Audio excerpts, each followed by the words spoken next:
আজ উসমান হাদি এবং খালেদা জিয়ার একসাথে মৃত্যু হয়েছে। গুলিবিদ্ধ ওসমান হাদি ও বিএনপি চেয়ারপারসন বেগম খালেদা জিয়ার অবস্থা নিয়ে বিস্তারিত জানাতে সরাসরি যুক্ত হচ্ছেন সহকর্মী সানিয়া। দর্শক, এই মুহূর্তে দেখতে পাচ্ছি দুইজনের মৃত্যু হওয়ার পর এই হসপিটালের সামনে তোলার পরিস্থিতি। এদিকে আজ সন্ধ্যার পর উসমান হাদি এবং বেগম খালেদা জিয়া একসাথে না ফেরার দেশে চলে যান। এই সংবাদটি এখনো গোপন আছে, সারা দেশে তুলপাড় পরিস্থিতি হবে বলে। এই নিয়ে অনেক নেতাকর্মীরা গোপনে বৈঠক করে নতুন চক্রান্ত করেছে।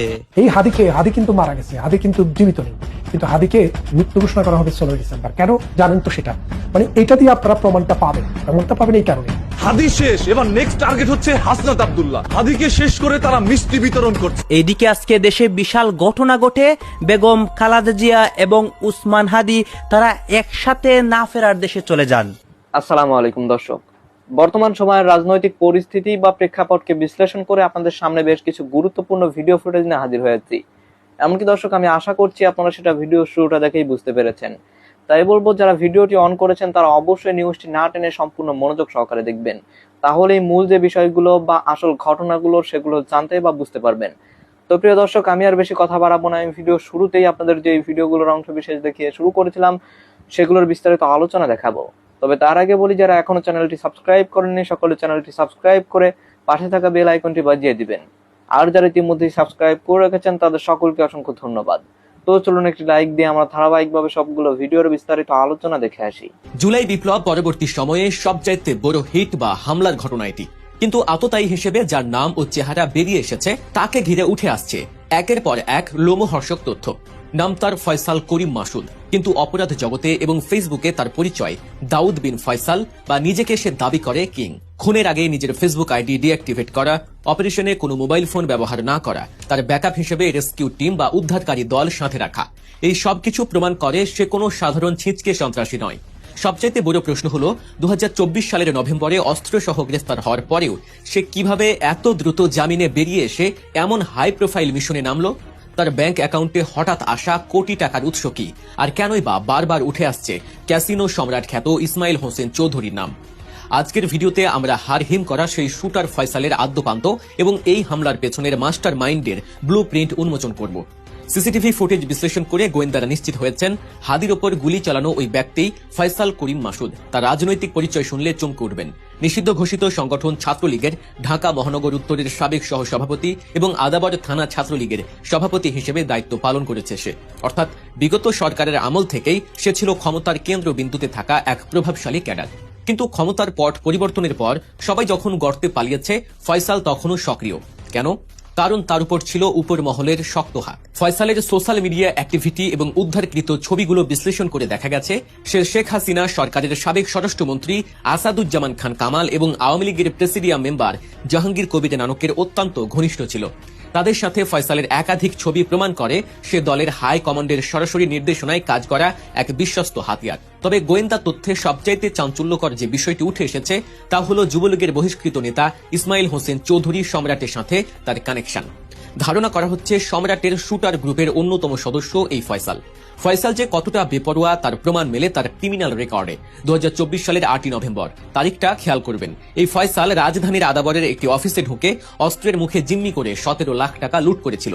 সেই ডাকাতির ঘটনায় র্যাব তাকে আগ্নেয়াস্ত্র সহ হাতে নাতে গ্রেফতার করেছিল। আদাবর থানায় তার বিরুদ্ধে অস্ত্র আইনে মামলা হয়, কিন্তু অবাক করা বিষয় হলো গ্রেফতারের মাত্র কয়েক মাসের মাথায় সে জামিনে বেরিয়ে আসে। এখানেই আমাদের বিচারিক প্রক্রিয়ার এক রহস্যময় অধ্যায় উন্মোচিত হয়েছে। চলতি বছরের 16 ফেব্রুয়ারি হাইকোর্টের একটি বেঞ্চ তাকে 6 মাসের অন্তর্বর্তীকালীন জামিন দেয়। জামিন আদেশের মাত্র 3 দিনের মাথায় অর্থাৎ 19 ফেব্রুয়ারি সেটি সুপ্রিম কোর্টের ওয়েবসাইটে প্রকাশ পায়। এরপর 12 আগস্ট হাইকোর্টের আরেকটি বেঞ্চ তার জামিনের মেয়াদ আরও 1 বছর বাড়িয়ে দেয়। একজন অস্ত্রধারী ডাকাত যে কিনা হাতে নাতে ধরা পড়েছে, সে কিভাবে এত সহজে জামিন পায় এবং জেলের বাইরে এসে জুলাই বিপ্লবের নায়কদের উপর গুলি চালানোর সাহস পায়? এই প্রশ্ন এখন প্রতিটি সচেতন নাগরিকের। দর্শক, দেশের এমন সব চাঞ্চল্যকর ঘটনার ভেতরের খবর এবং গভীর অনুসন্ধান সবার আগে পেতে আমাদের চ্যানেল গল্প নিউজ এখনই সাবস্ক্রাইব করে পাশে থাকা বেল আইকনটি চেপে দিন। চলুন ফয়সালের ফাইন্যান্সিয়াল বা আর্থিক কেলেঙ্কারির দিকে নজর দেই। ফয়সাল শুধু অস্ত্রবাজি নয়, সে আর্থিকভাবেও বেশ শক্তিশালী হয়ে উঠেছিল গত কয়েক মাসে। তদন্তকারীরা তার একাধিক ব্যাংক অ্যাকাউন্ট পর্যালোচনা করে চোখ কপালে তুলেছেন। জুলাই বিপ্লবের পর যখন অধিকাংশ আওয়ামী লীগ নেতার অ্যাকাউন্ট জব্দ বা নজরদারিতে, তখন ফয়সালের অ্যাকাউন্টে বিপুল অঙ্কের টাকার লেনদেন হয়েছে। স্বল্প সময়ে বড় অঙ্কের টাকা জমা হয়েছে এবং তা দ্রুত উত্তোলনও করা হয়েছে। এর মধ্যে একটি উল্লেখযোগ্য অংশ এসেছে বিদেশ থেকে। তদন্তকারী সংস্থাগুলো এখন খতিয়ে দেখছে এই টাকাগুলো কি হুন্ডির মাধ্যমে এসেছে, নাকি বিদেশে পলাতক কোনো মাস্টার মাইন্ড দেশে অস্থিতিশীল পরিস্থিতি তৈরি করার জন্য এই ফান্ডিং করছে। ফয়সালের এই আর্থিক সচ্ছলতাই প্রমাণ করে হাদির ওপর হামলা কোনো ব্যক্তিগত আক্রোশ নয়, বরং এটি একটি পেইড মিশন বা ভাড়াই খাটা অপারেশন। এবার আসি হামলা দিনের পরিকল্পনায়। গত শুক্রবার জুমার নামাজের পর রাজধানীর বিজয়নগরে ইনকিলাব মঞ্চের মুখপাত্র শরীফ ওসমান হাদির উপর যে হামলা হয় তা ছিল অত্যন্ত নিখুঁত।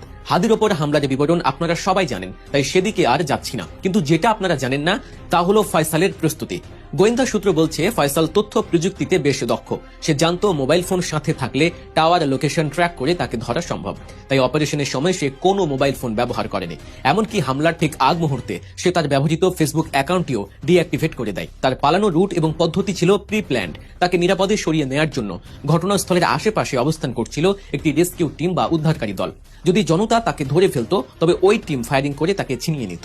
মোটরসাইকেলে তার পেছনে যে সহযোগী ছিল তাকেও শনাক্ত করার চেষ্টা চলছে। ফয়সালের বাড়ি পটুয়াখালীর বাউফল উপজেলার কেশবপুর ইউনিয়নে। এলাকাবাসীর সূত্রে জানা গেছে প্রায় 10 বছর আগে ফয়সাল তার বাবার সাথে শেষবার গ্রামে গিয়েছিল। তখন প্রত্যেক সূত্রে পাওয়া 6.5% জমি সে তার ভাইদের কাছে বিক্রি করে দিয়ে ঢাকায় স্থায়ী হয়। অর্থাৎ গ্রামের সাথে তার যোগাযোগ ছিল না বললেই চলে। তার জগৎ ছিল ঢাকার আন্ডারওয়ার্ল্ড এবং ছাত্র রাজনীতির আড়ালে সন্ত্রাসের রাজত্ব কায়েম করা। হাদির ওপর হামলার ঘটনাটি বিচ্ছিন্ন কিছু নয়, এটি একটি চেইন রিঅ্যাকশন বা ধারাবাহিক ষড়যন্ত্রের অংশ। পুলিশ এবং গোয়েন্দা সংস্থার কর্মকর্তারা আশঙ্কা করছেন ফয়সালের মতো এমন আরও অনেক স্লিপার সেল বা গোপন স্কোয়াড রাজধানী সহ সারা দেশে ছড়িয়ে আছে। তাদের টার্গেট আগামী নির্বাচনকে সামনে রেখে দেশে একটি ভয়ের পরিবেশ তৈরি করা। গত 1 মাসের অপরাধ চিত্র যদি আমরা বিশ্লেষণ করি তবে এই প্যাটার্নটা স্পষ্ট হয়ে ওঠে। 5 নভেম্বর টেকনাফে বিএনপি নেতা লাশ উদ্ধার, 6 নভেম্বর খুলনায় প্রবাসীকে গুলি, 10 নভেম্বর পুরান ঢাকায় প্রকাশ্যে গুলি করে হত্যা, 14 নভেম্বর লক্ষ্মীপুরে বিএনপি নেতা হত্যা এবং 1 ডিসেম্বর জুরাইনে হত্যা। এই প্রতিটি ঘটনায় আগ্নেয়াস্ত্রের ব্যবহার এবং টার্গেট কিলিং এর ছাপ স্পষ্ট। হাদির ওপর হামলা সেই তালিকারই সর্বশেষ এবং সবচাইতে হাই প্রোফাইল সংযোজন। হামলার পর ফয়সাল কোথায়, এই প্রশ্ন এখন সবার মুখে। ঘটনার পরপরই তাকে গ্রেফতারের জন্য সরকার 50 লাখ টাকা পুরস্কার ঘোষণা করেছে। দেশের সব বিমানবন্দর এবং সীমান্তে রেড অ্যালার্ট জারি করা হয়েছে। তবে আশঙ্কা করা হচ্ছে ফয়সালের সেই রেস্কিউ টিম তাকে ইতিমধ্যে নিরাপদ রুট ব্যবহার করে সীমান্তের ওপারে অর্থাৎ ভারতে পার করে দিয়েছে। যেহেতু পলাতক অনেক শীর্ষ নেতা এবং ক্যাসিনো সম্রাট দেশের বাইরে অবস্থান করছেন, তাই ফয়সালের মতো বিশ্বস্ত ক্যাডারদের সেখানে আশ্রয় পাওয়াটা খুব কঠিন কিছু নয়। ডিবি পুলিশের অতিরিক্ত কমিশনার শফিকুল ইসলাম জানিয়েছেন তারা প্রাইম সাসপেক্ট বা মূল হোতাকে খুঁজছেন। তারা আশা করছেন ফয়সালের সহযোগীকে ধরতে পারলেই মূল মাস্টার মাইন্ড পর্যন্ত পৌঁছানো সম্ভব হবে। তবে ফয়সাল যদি দেশ ত্যাগ করে থাকে তবে তাকে ফিরিয়ে আনা একটি দীর্ঘ আইনি প্রক্রিয়ার বিষয় হয়ে দাঁড়াবে। এই ঘটনা আমাদের আইন শৃঙ্খলা ব্যবস্থা এবং গোয়েন্দা নজরদারির একটি বড় দুর্বলতা চোখে আঙুল দিয়ে দেখিয়ে দিল। একজন চিহ্নিত সন্ত্রাসী যার বিরুদ্ধে ডাকাতি ও অস্ত্র মামলা আছে, সে জামিনে বেরিয়ে এসে কিভাবে মাসের পর মাস নতুন ষড়যন্ত্রের জাল বুনল?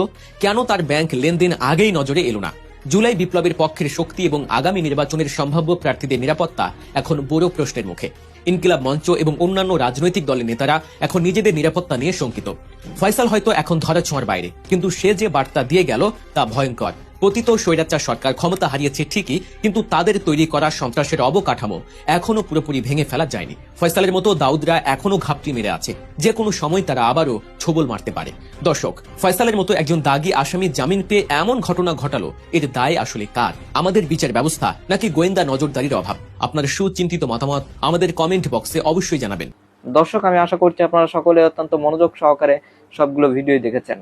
এমনকি দর্শক, যদি এই ভিডিওগুলো সম্পর্কে আপনাদের কোনো মতামত থেকে থাকে তাহলে তো অবশ্যই জানাবেন। নিউজটি শেষ করছি এখানেই, ফিরছি পরবর্তী নিউজে নতুন কোনো টপিকে। আল্লাহ হাফেজ।